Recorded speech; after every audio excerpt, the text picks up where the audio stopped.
Robert Abela jinsab deċiż li t-taxxa tal-kola ma jeliminaħħiex. Dan minkejja l-appelli mhux biss tal-Partit Nazzjonalista iżda sansitra tal-UHM Voice of the Workers u l-Gen Workers Union.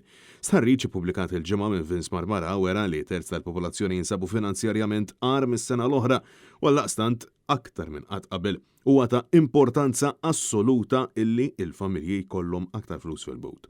Iżda Robert Abela qed jibqa' jażel li jintaxxa l-għajnuna fejn komplessivament il-poplu qed jiġi ntaxxat madwar 25 miljun euro mill-għajnuna tal-kola biss.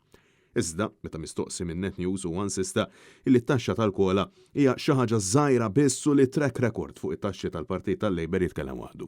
Fuq soluzzjonijiet konkreti nistaqsi. Taxxa b'mod holistiku, inti tistaqsini b'taxxa b'mod verament limitat. Jien qed ngħidlek iktar wiesa minn hekk terġa' u track record tagħna fil-gvern fuq il-mod kif ħdimna dwar li konsistentement imbaxxu l-pista tat-taxxi jitkellem waħdu. U fil-waqt li l-familji Maltin wawċin mhux ilaħqu maż-żieda tal-olli tal-ħajja bil-prezzijiet tal-affarijiet bażiċi jiżdiedu minn ġimgħa l-oħra bżieda fil-ħalib, ħobb, sapun u karta ġenika, kważi 4 xhur wara mis-sentenza tal-qorti ta' 3 splarijiet għadu ma qalx kif il-poplu se jieħu flusu lura.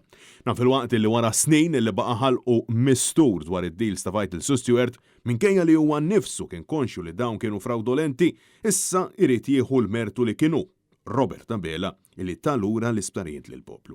Dan kif wara li gvern laburista daħal fisħaq lill-pajjiż u ta' mijiet ta' miljuni ta' euro l-Vital Stewart f'kuntratti dikjarati mill-qorti bħala fraudolenti u nulli, grazzi għal kawża miftuħa mid-Deputat Nazzjonalista Adrian Delija, Abela irid jgħid li kien gvern immexxi minnu illi talura l-isptarijiet.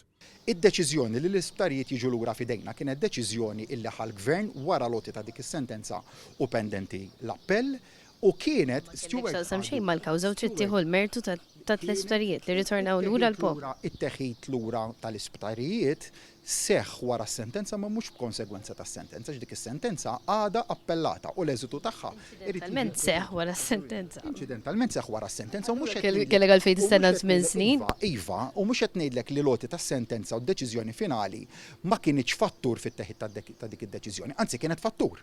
U għatta mill-ewwel illi aħna konna set nistennew l-eżitu ta' dik is-sentenza u mbagħad nieħdu d-deċiżjoni dakinhar.